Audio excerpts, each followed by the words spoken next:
don't know about you, it's one of my favorite events of the year. Clap if you agree. Yeah. I can tell by the line around the block that I'm not alone. Students were proud to hear that. I have been thinking about, if there's one word that sticks out about this, it would be committed. Everyone involved in this is so committed. The awesome crew from RUHS who does the sound and lights is committed. They're pros. Your students are incredibly committed. They have been practicing. They're committed to their performance elements. They're committed to their costumes. It's so amazing. And I think we all know, Mr. Erskine is the epitome of committed. He's amazing. So much more. All right. So, respectfully, don't pass that out with your cell phones. Please silence them. And no need to record. There is a recording happening in the background, so be in the moment and enjoy the performance.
All right, everyone, welcome. I'm Mr. Erskine, the proud band director here at Parras Middle School. Thank you.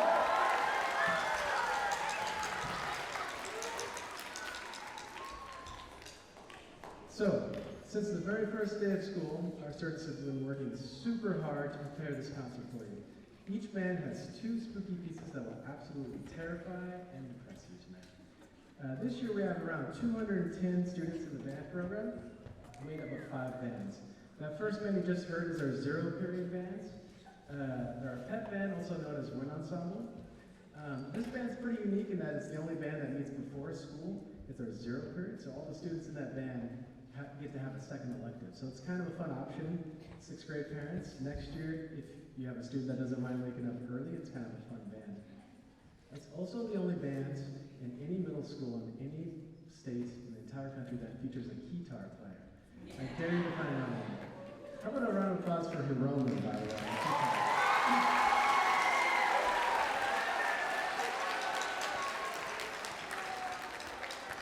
I think after tonight, he'll have his choice of any girlfriend he wants. It's a popular instrument.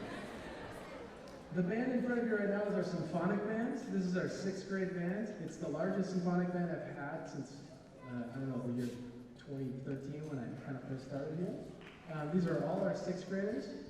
They're a very, very talented group. So you're going to hear some really fun songs. We'll start in just a second. I'll introduce the other bands real fast, then we'll kind of fire through them. So after Symphonic band, you'll hear our 7th grade band known as the Wind Symphony. And then you'll hear our chamber winds and jazz bands separately. Those are our 2 7th and 8th grade combined bands that are audition only. So every student in those bands had to audition at the end of the school year to get in.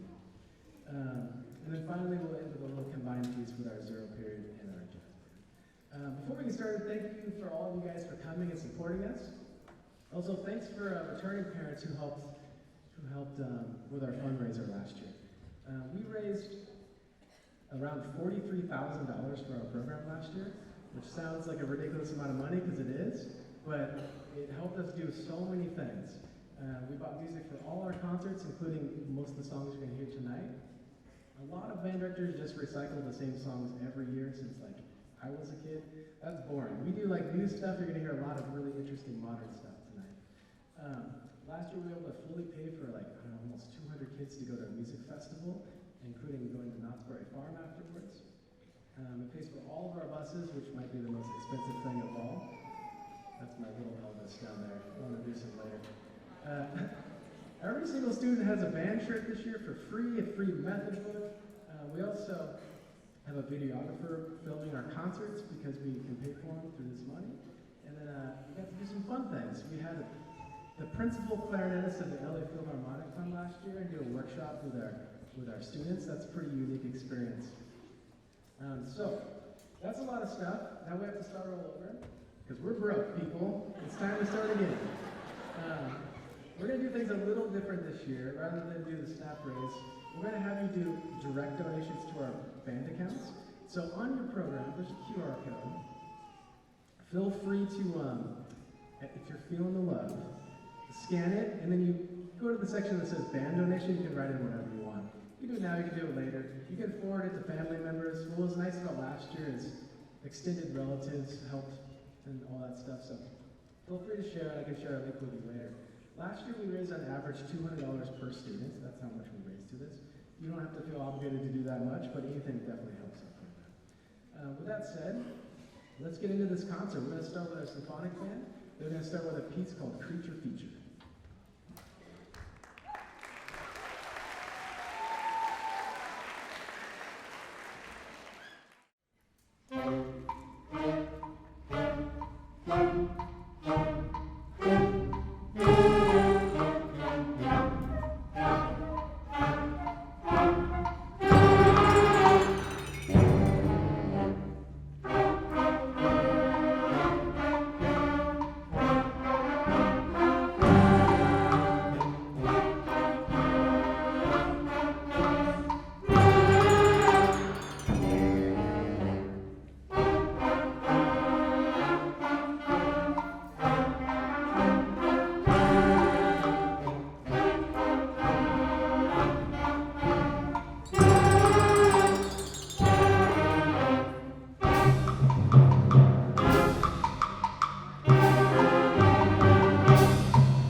next piece is one of those new ones that was just released this year. It's very odd. It features some unusual percussion instruments. I'll just let you hear them first before we go. It features the ratchet, sort of the curveball, and it has metal pots and pans. Let's see, we have a flexitone, and then my personal favorite, the air raid siren. I built this thing during this experience we had called COVID. When we were outside, we had needed car horns so we could honk back at cars. It's a long story. But I put a siren in there and we finally get to use it tonight. So this piece is called Wrath of the Mechanical Monsters. In this work, you will hear the sounds of metal, gears, and sirens as an army of mechanical monstrosities marches their way across a darkened countryside as they make their way into the city to wreak havoc on the general populace and bring their own brand of musical destruction to the cityscape. Beware, my friends, for the day of reckoning is upon us. Run for your lives.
Very talented group of sixth graders. It's been really fun working with them. One more round of applause for our awesome Symphonic band, please.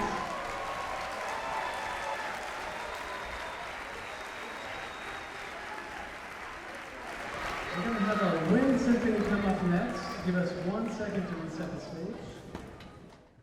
Okay, so this group coming up is our wind symphony. It's all seventh graders. This is a very, very talented group too. In March, I'm going to take them to go play in front of some judges at a foreign music festival on March 7th.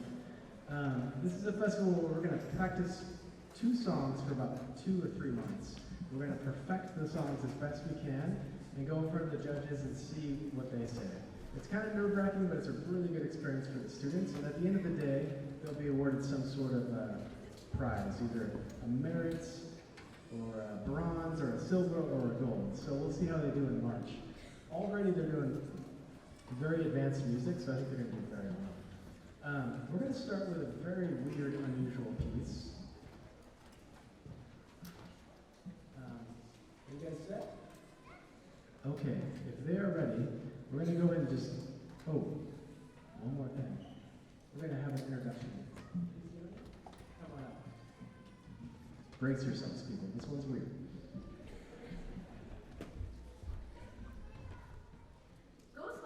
Is an ephemeral work inspired by the Brown Mountain Lights of North Carolina. For centuries, onlookers have reported parametric lights that hover, dance, change color, blink, or rapidly float away. Many legends surround the lights.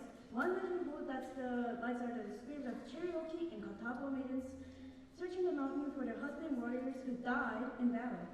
Another legend claims that the spirit of a broken-hearted maiden powers the lights as she searches for her uncommitted fiancé by torchlight. Numerous scientific explanations have been made as well. One theory says that the lights are reflections from nearby towns. Another theory suggests that the light radioactive emissions or ignited swamp gases are the cause. Still, another theory proposes that heavy granite deposits create electromagnetic fields that energize the lights. While these theories are plausible, none have been proven.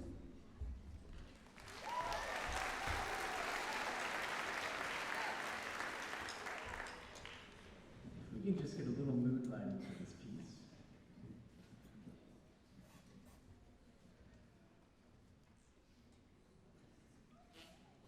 Right about that.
still here? You guys okay? All right. So I warned you it was a weird one. We're gonna lighten things up here. We have another piece, one more piece. This one's kind of a fun. It's in 6/8. It's kind of got like a pirate kind of feel. This one's called March of the Hobgoblins.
Our Chamberlains. This is one of the groups that students had to audition to get into, and it gets pretty competitive. So everyone up here has already proven themselves to be quite talented through those auditions.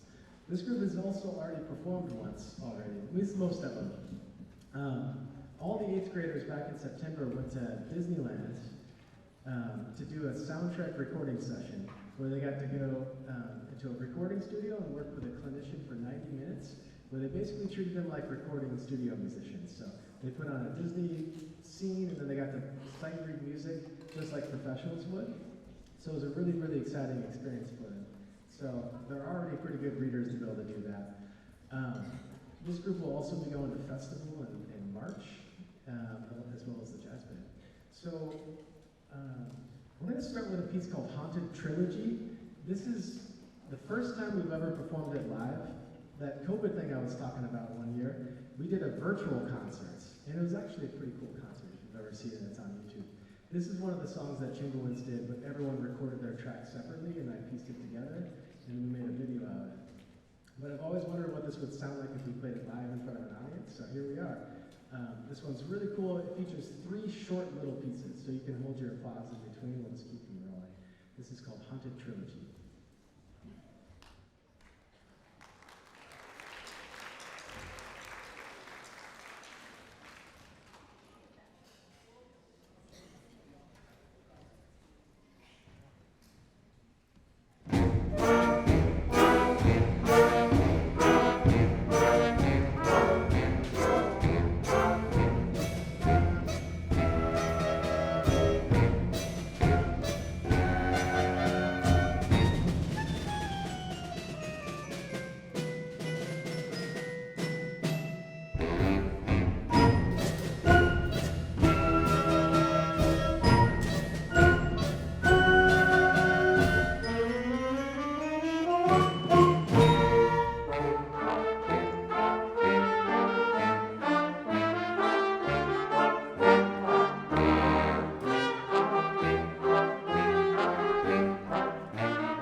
All right, they have just one more song for you. This one is from the movie Beetlejuice.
Remember last spring concert when I disappeared for a week?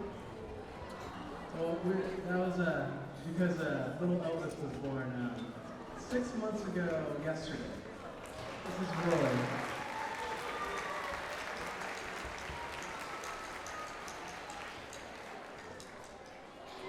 He's going to be a good performer. In 6 months, he's already on stage.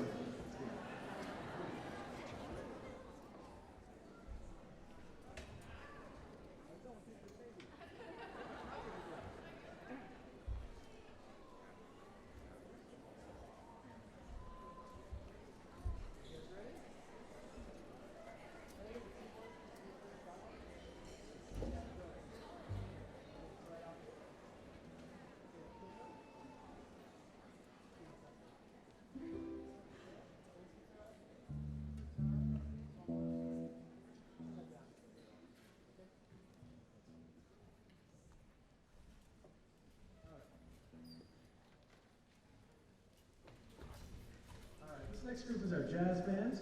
They're going to start with a really fun reggae song called Swamp Monster. It's going to feature some improvised solos by Maureen, Amia, and Adam. This is the first time I think they've done an improvised solo in front of an audience before, so give them a lot of love at the end of their solos, and they're pretty great, so we'll see what they come up with tonight. Once again, this is called Swamp Monster.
We have just one more song by our jazz band, and then we're going to have the zero period come up again. We don't get a dress rehearsal, people. This is it. So it's going to be very organic here tonight. All right, we're going to do one more song. This song features 3 solos also. I got a little ambitious with this piece. This is kind of like a festival level piece. It's very challenging. I can't believe they pulled it off in just such a short amount of time. It features really modern jazz harmonies, and it kind of sounds more like a type of piece you would do when you first started college, like as a jazz combo piece. But this just came out, and it's arranged for a middle school band. It sounds really cool. So, it's going to feature 3 solos, and it's called Song of Orpheus.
zero period, we're going to do one final song for you guys. You guys will recognize this one. Feel free to help out when we get to the part that you know, okay?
All right, thank you everyone for coming out.